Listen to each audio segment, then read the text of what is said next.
I bet you think that if you put a coin, a leaf from a tree, or your finger under a microscope, you'll immediately see them in the tiniest detail. That's exactly what 90% of beginners think. Someone buys the classic microscope, puts an opaque object under it, and all they see is just a black spot, leading to disappointment. Hello everyone, my name's Anastasia, and the secret is that there's no such thing as a universal microscope for everything. A microscope is always bought for a specific purpose. Let's immediately separate the objectives. Preschoolers need a simple device to satisfy their initial curiosity. School children need one for studying and basic home experiments. For hobbies, it's for examining insects, minerals, or coins. For professional practical tasks like soldering, electronics, jewellery making, or quality control of materials. And for medicine, it's for laboratory and clinical research. Today, we'll go through how to choose a microscope for your needs without overpaying for unnecessary features. Broadly speaking, objects in the microscopic world are divided into transparent and opaque. Biological microscopes with bottom illumination are designed for transparent objects. Imagine a ray of sunlight passing through a stained glass window. Here, the stained glass is your specimen. The light needs to pass through it from below, highlighting the details. This is how we study thin slices of plants, liquids, or cells. Of course, transparency in the context of microscope slides is a somewhat relative concept. A drop of blood or a root slice lets light through less effectively, which is why many biological microscopes also have top illumination. This allows you to examine semi-transparent and opaque objects, epithelium, fibres or thin crystals. Based on the type of attachments and how we observe, devices are divided into three types. Monocular, one eyepiece, the basic option for short observations. Binocular, two eyepieces, the standard for students and lab technicians. Your eyes don't get strained during long periods of work. And Trinocular, a binocular with an additional third tube for installing a camera.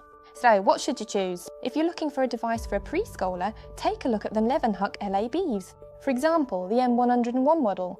The optics there are made from optical polymer, but for little ones that's actually a plus.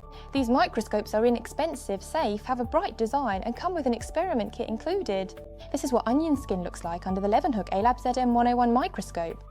School children and students need precise mechanics and optical glass. Microscopes from the Rainbow series or the more serious Levenhuk 320 base or plus are perfect for these requirements. For example, with the Levenhuk 320 base microscope, you can see a pine cross-section, and for clinics and laboratory research, there's the professional Levenhuk Med range. Absolutely, all microscopes in this series are reliable instruments for serious tasks. At the same time, the higher-end models in the range are equipped with advanced optics corrected for infinity. What does that mean in simple terms? In such devices, the objective doesn't send light straight to the eyepiece, but instead forms a beam of strictly parallel light rays as if heading off into infinity, and only then does the tube lens bring them into focus. Thanks to the fact that the rays travel parallel between the objective and the eyepiece, you can install any additional filters, polarizers or contrast modules, and the image won't be distorted at all. But if your aim is to examine opaque objects in their entirety, jewellery, minerals, insects, or to solder microchips, then you'll need a stereo microscope. Here, the light comes from above. These microscopes have special optical systems inside, such as the Gran or Abbey design. The main thing is that they produce not a flat, but a three-dimensional image. For practical tasks, the magnification used is usually low, up to 40 or 50 times. Another feature of the stereo microscope is the large working distance between the objective and the stage. A soldering iron, tweezers, or a restorer's tool can easily fit in there. A classic microscope is designed for one person, but if you're buying equipment for a school class or want to explore the micro world with your child, pay attention to digital models. Models with LCD screens display images on a monitor. Several people can observe the process at the same time. The Levenhuk Kelvin Touch series of photomicroscopes deserves special attention. These are truly modern gadgets. Have you discovered something incredible under the lens? You touch the screen, take measurements, save a snapshot with a single click, and instantly share it with colleagues, friends or followers. It's an absolute find for teachers, content creators and all curious people. There are three models in the range. The KM3 works without a screen but streams the image via Wi-Fi directly to your smartphone or tablet.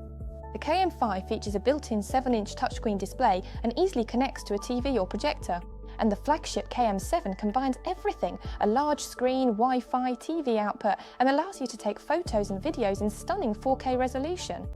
And for fieldwork, this brand offers an excellent pocket microscope, a compact gadget that's convenient to take with you into the woods or to the countryside. Now let's move on to the technical side of things. Remember this important rule, don't just chase after the numbers. The main thing in a microscope is effective magnification. If the objective lens can't distinguish fine details, a more powerful eyepiece will only enlarge the existing image, but won't make it any clearer or more informative.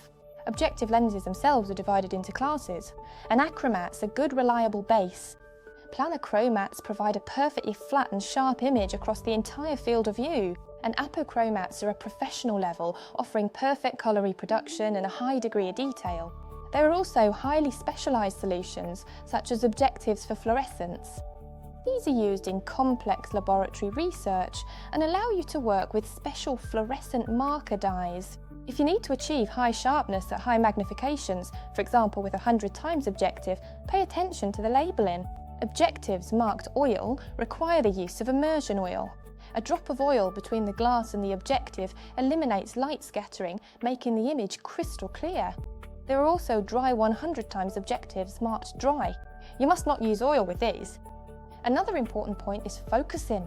Entry-level models usually only have coarse focusing, which is intended for quick adjustment of sharpness. Serious biological microscopes are always equipped with fine focusing, allowing you to adjust the image sharpness smoothly and very precisely. It's important to understand that even the most advanced microscope won't deliver results without lighting. The most common illuminators in microscopes are halogen lamps and LEDs. Halogen lamps provide warm and natural light, but they get very hot and consume more energy. LEDs are more economical, longer lasting and provide stable illumination without noticeable heating. However, for many laboratory studies, halogen is a deliberate and often the only choice.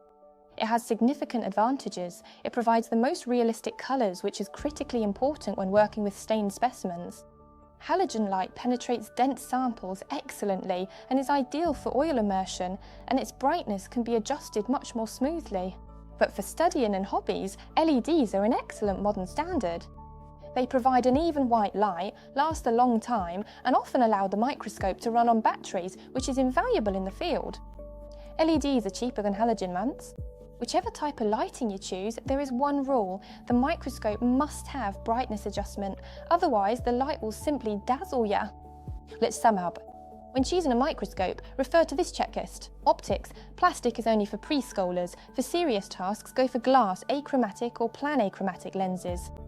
Magnification: focus on effective magnification, not just the biggest numbers. Lighting: LED or halogen, top or bottom, and make sure it has brightness adjustment. Eyepieces: monocular for beginners, binocular for extended use, and trinocular if you want to connect a camera. Mechanics: make sure it has both coarse and fine focusing for smooth specimen movement. Power supply: mains or batteries if you need portability. You can try out all the ranges we've discussed today in person at 4Eyes shops or order them from the official website. I've left links to all the models in the description. Let me know in the comments what you're looking to use a microscope for. Give this video a like and subscribe to the channel so you don't miss any new videos. This was Anastasia with you. Enjoy exploring the world under the microscope. Bye-bye.